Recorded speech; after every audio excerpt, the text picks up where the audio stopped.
अच्छा व्यवसाय चल रहा है, बहुत सारा धन एकत्रित करते हैं, और व्यवसाय इतना अच्छा है कि दिन रात हर क्षण हर पल धन एकत्रित होता रहता है। धन की कोई कमी नहीं है घर में, 4, 6, 8 नौकर भी हैं,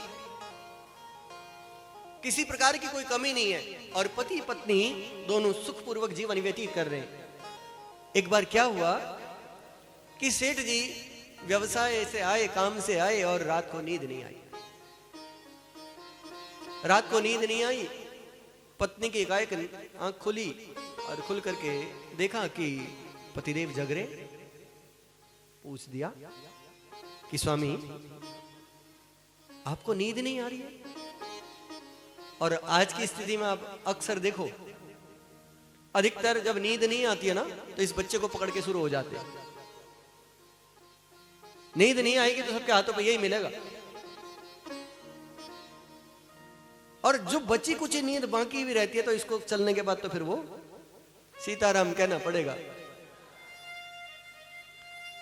क्योंकि वो नींद तो तभी आएगी जब ये थक जाएंगे, फिर नहीं तो वो तो चलता रहेगा। सेठ जी ऐसे ही बैठे थे, सेठानी ने पूछ दिया, स्वामी आपको नींद नहीं आ रही, क्या कारण है? कहने लगे नहीं कुछ नहीं, बस वैसे ही नींद नहीं आ रही। कहा कोई तो कारण है, ऐसा तो कभी हुआ नहीं। कहा नहीं कुछ नहीं, ऐसी कोई बात नहीं है। कहा देखो, जब पाणी ग्रहण संस्कार हुआ था, विवाह हुआ था, तो उस समय आपने मेरे हृदय पर हाथ रखा था। पंडित जी ने बोला था कि हृदय पर हाथ रखो, और मंत्र बुलवाया था, मम चित्तम ते अनुचित्तम मम वाचम एक मना, मम हृदयम ते हृदयम दधामि। आज से तुम्हारा और मेरा मन एक है, तुम्हारी और मेरी वाणी एक होगी। जो मेरे हृदय में होगा मैं तुमसे नहीं छुपाऊंगा, तुम मुझसे नहीं छुपाओगे। स्वामी आज फिर कह रहे हो नींद नहीं आ रही, और फिर क्यों, क्या कारण है?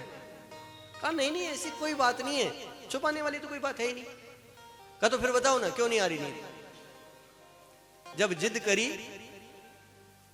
करी तो जिद के बाद कह दिया, सेठ जी ने कह दिया, सेठानी देख तेरे से छुपा तो कुछ नहीं है, पर सच्ची बता रहा हूं, मैं कल से हिसाब लगाने पे हूं। मैंने इतना जोड़ लिया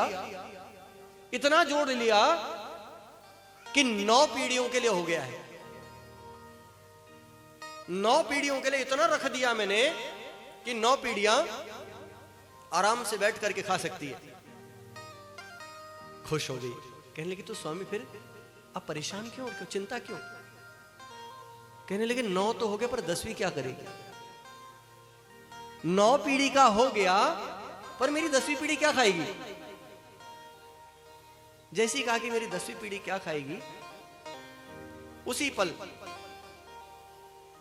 कहने लगी स्वामी यहां अगली श्वास का पता नहीं है, और आप कहते हो 10वीं पीढ़ी क्या खाएगी?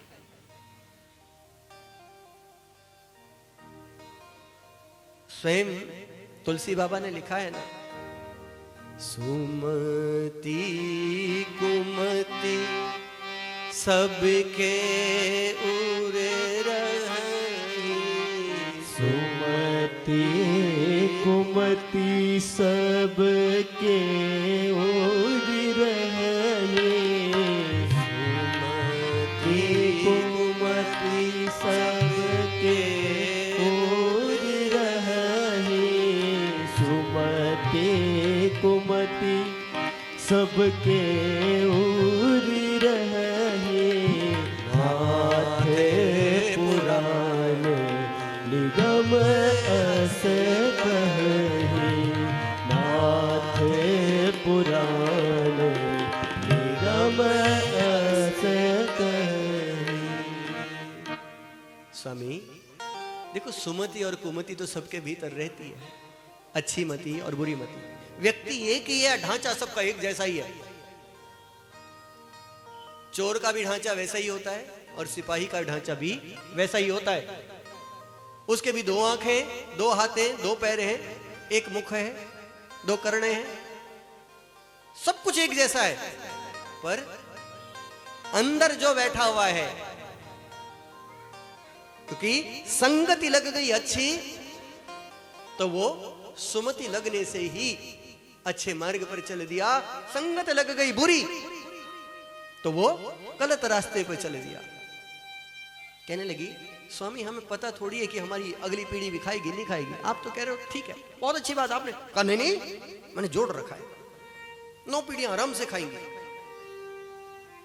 तो फिर आप चिंता क्यों करते हो 10वीं पीढ़ी का 10वीं पीढ़ी देखेगी। कहा नहीं वो मुझे कोसेगी कि 9 पीढ़ी का जोड़ गया 10वीं के लिए नहीं। कहने लगी फिर अगली आएगी तो अगली के लिए फिर तुम कहोगे 10 का हो गया तो फिर तुम कहोगे 11वीं के लिए क्या होगा। समझाने का बहुत प्रयास किया, सेठ जी को समझ नहीं आया। सेठानी सुबह उठी, ठाकुर जी की सेवा करी और सेठ जी उसी उधेड़ बुन में लगे कि कैसे क्या होगा। जब ठाकुर जी की सेवा करने के बाद निवृत्त हुई तो कहने लगी स्वामी देखो मैं आपको नहीं समझा पा रही हूं, मैं नहीं कह पा रही हूं, पर मैं आपको एक बात कहती हूं स्वामी, जब कोई रास्ता नहीं मिलता ना तो रास्ता सिर्फ एक ही तरीके से मिलता है कि आप अपने बड़ों का अनुसरण कर लो, गुरु जी के पास चले जाओ, गुरु की चरण शरण स्वीकार कर लो। चलो क्यों ना हम भी अपने गुरुदेव के पास जाएं, संतों की शरण में चले जाएं और संतों से कहीं ना कहीं हमें कोई अच्छा रास्ता मिल ही जाएगा। जैसे ही कहा कि संतों से हमें कोई अच्छा रास्ता मिल ही जाएगा, दोनों पति पत्नी का ठीक है ये तुमने ठीक कहा, गुरु जी से पूछेंगे कि 10वीं पीढ़ी का क्या होगा। दोनों चलने के लिए तैयार हो गए। सेठानी ने क्या करा,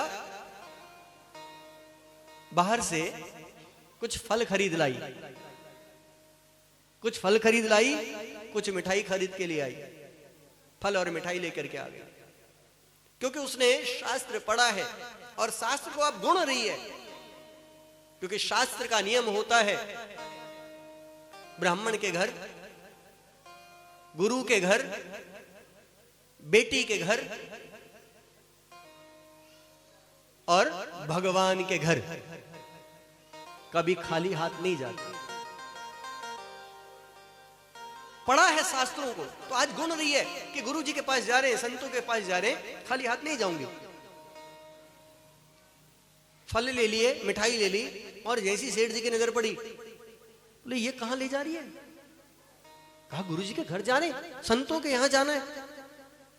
उसी पल कहने लगा इसका हिसाब तो मैंने जोड़ा ही नहीं, ये वाला कम करना पड़ेगा, ये तो मैंने जोड़ा ही नहीं उसमें।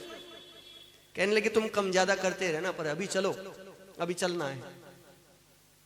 और कहने लगे हम जा रहे हैं, हमारे पास बहुत कुछ है, गुरु जी के आश्रम में कुछ बच्चे भी पढ़ते हैं, यदि हम गुरु जी के आश्रम पर उन बच्चों के लिए कुछ अन्न की व्यवस्था कर दें तो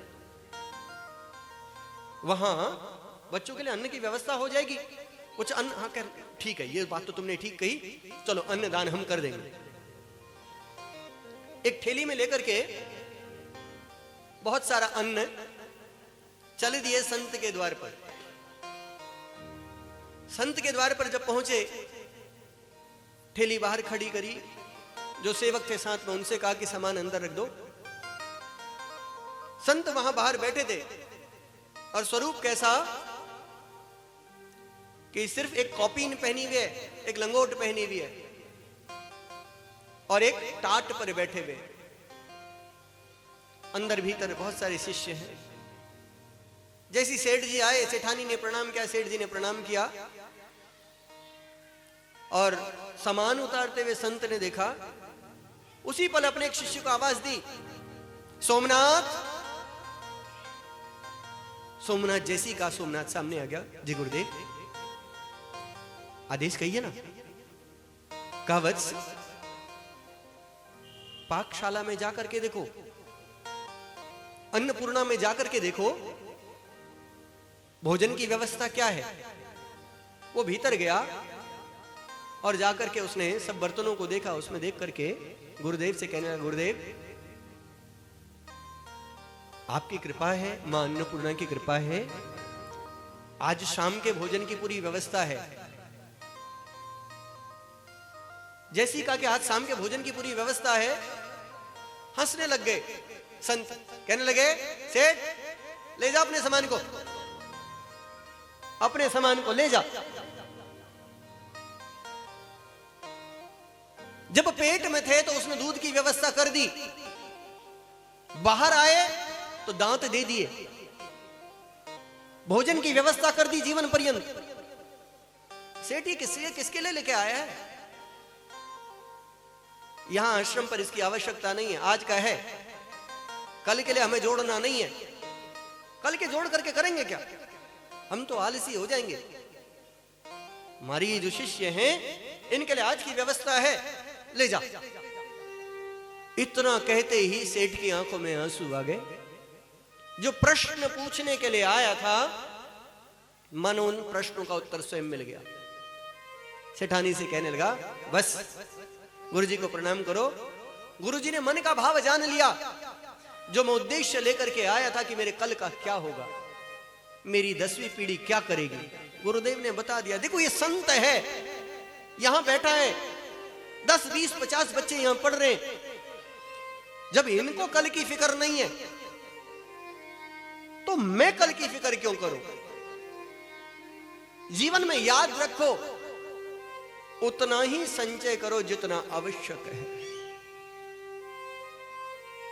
अनावश्यक संचय जब होता है ना, तो उसकी गति आपको सिर्फ